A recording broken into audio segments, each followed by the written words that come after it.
Like, if you had unlimited money, what would you do? What would you love to do? What would be your ideal situation, and how do you make it happen?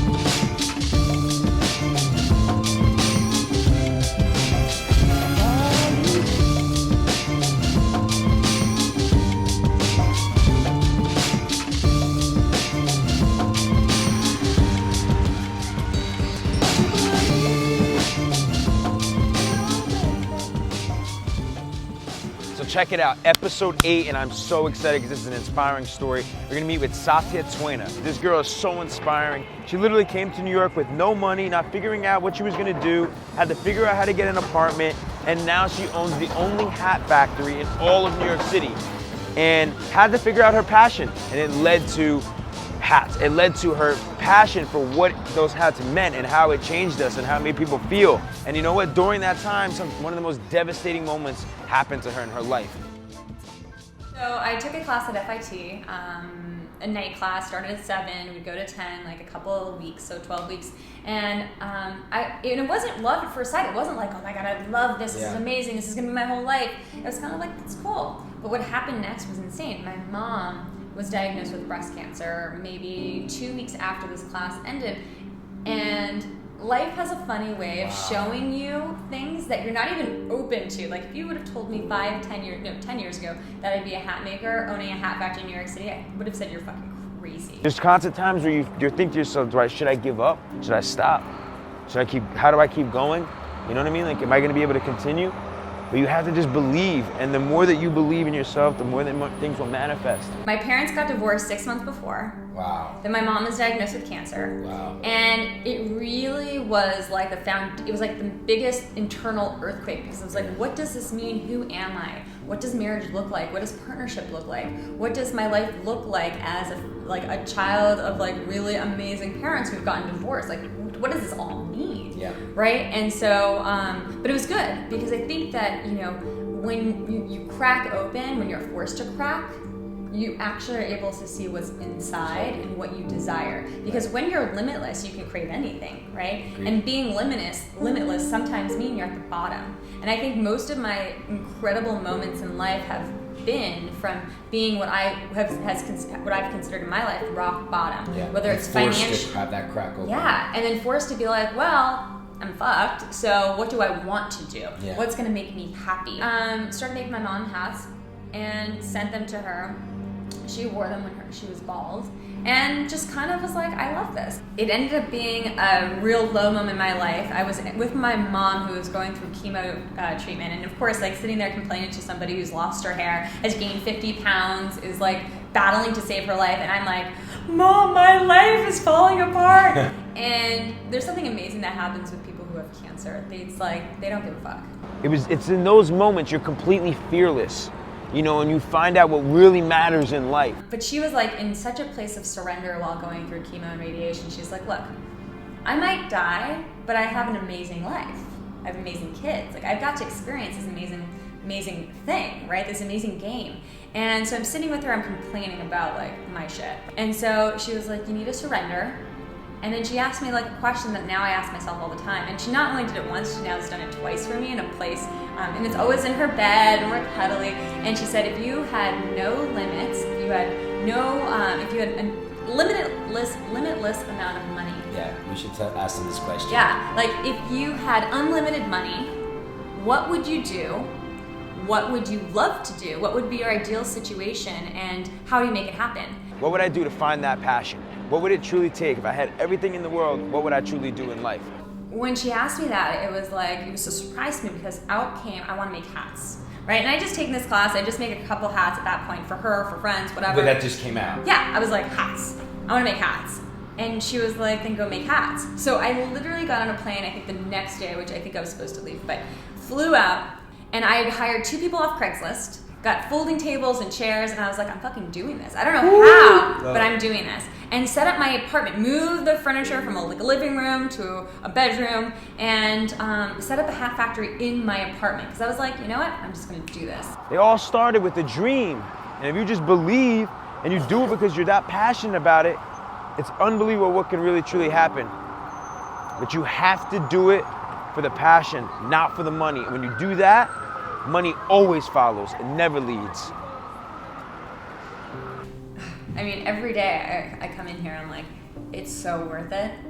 Because every day there's a new, I mean, even when you quote unquote make it, right? I remember a couple of years ago being like, if I have a cover of Oprah magazine where Oprah's wearing my hat, I will know I've made it. Well, this last year I had 2 covers, Oprah wearing my hat, right? 2. Yeah, it was like out of control. It was like 2 months, like within 2 or 3 months, they're like, yeah, Oprah's wearing her hat. I was like, wait, what? And so I ran down to the stand, saw it, and I was like, holy shit, she's wearing my hat. And I was like, I've made it. And then you still have to come in every day and you still have to work hard.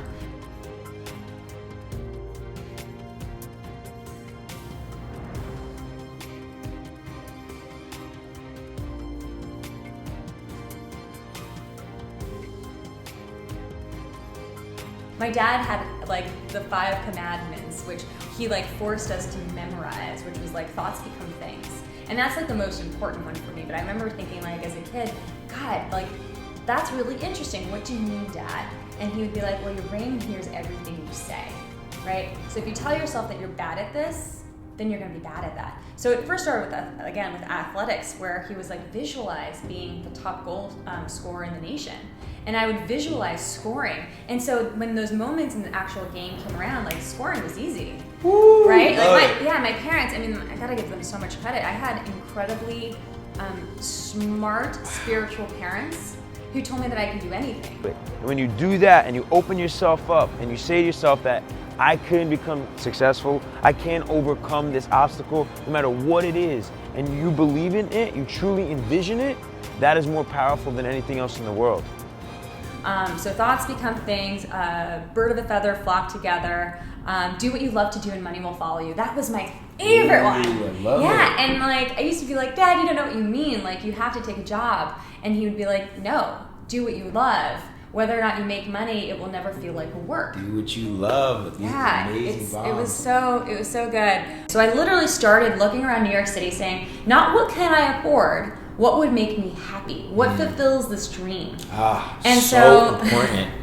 And so, found a space, was like much more than I could afford. And I was like thinking, well, how am I going to afford this? And my mom's like, it's not your job to figure out the how. It's your job to identify what you want. And I remember being like, wait, what? And she said again, like, it's not the how. You don't have to figure out the how. Money comes from lots of different places. And so I was like, all right.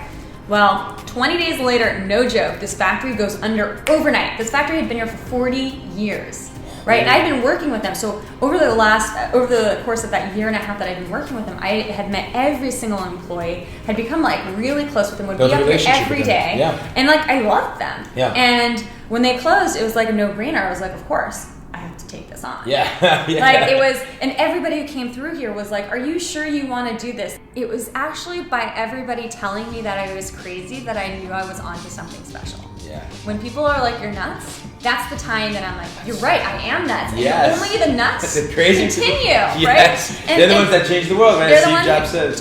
Totally.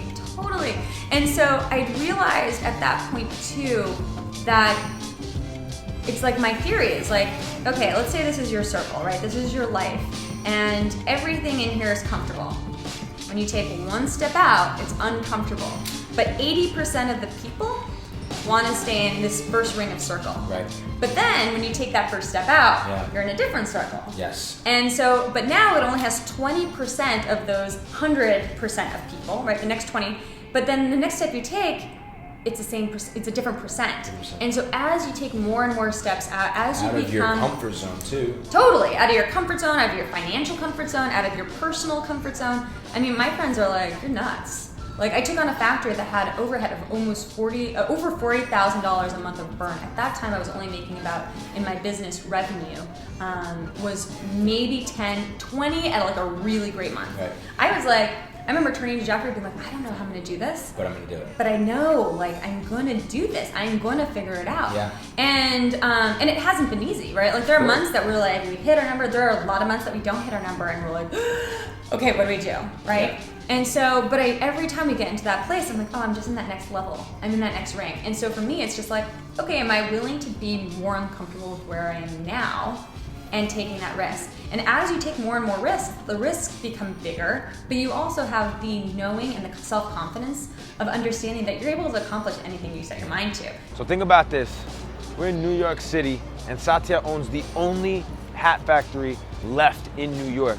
And it blows my mind because our great-grandparents, our grandparents, our fathers, they came here with less than $20 in their pocket. Growing up, it's, money was so tight and tough. Like, my mom always used to say she had to decide between apple juice or diapers.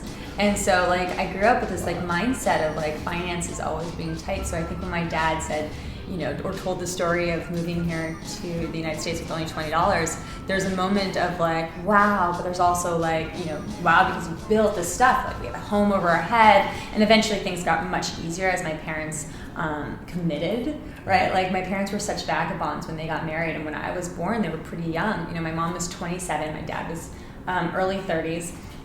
And I don't think that they had fully committed to being parents and what that meant to building individuals, children who are going to do good things in the world. So I think that they were constantly like without money. When they finally committed that like we're married, we're family, we have to have a house, then like the finances started coming in, and the same is true for business, right? Like once you commit, once you pass that line of like 1 foot out, 1 foot in, once you're like, I'm fully in this, like then you're able to actually create success, create foundation, create structure, create processes, and you're actually able to actually grow something great. It's crazy to me. You think about like how many families, that have become successful. It all started with like your great-grandparents or grandparents or father, mother that immigrated here with nothing, with literally $1 in their pocket, and they were able to actually build an empire.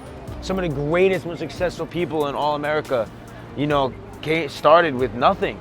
This is the start of our country becoming great again, with people like Satya Twena that are following their passion and keeping it here, keeping it in America, building back these factories, building back the quality, the handmade quality of building things from scratch. Pretty amazing and dope how Satya has been able to prove that anything is possible.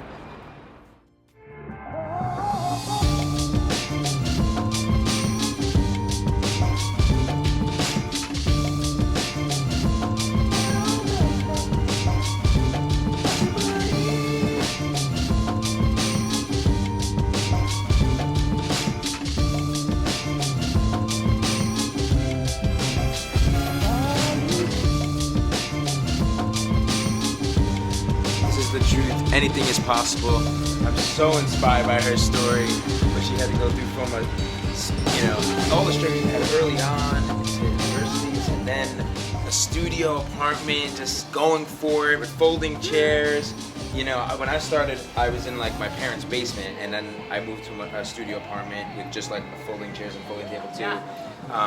That's when we started Elite Daily, and we had like just like folding table, folding chairs, and just kind of just went for it, and I'm so inspired, I'm so thankful that you. My pleasure, my absolute pleasure. Amazing. And now this is the only one, right? In New York City. New York City, working hat factory. Come to New York, visit Satya, satyatwena.com. Oh man, this is amazing. Come make a hat! Woo-hoo! Yes!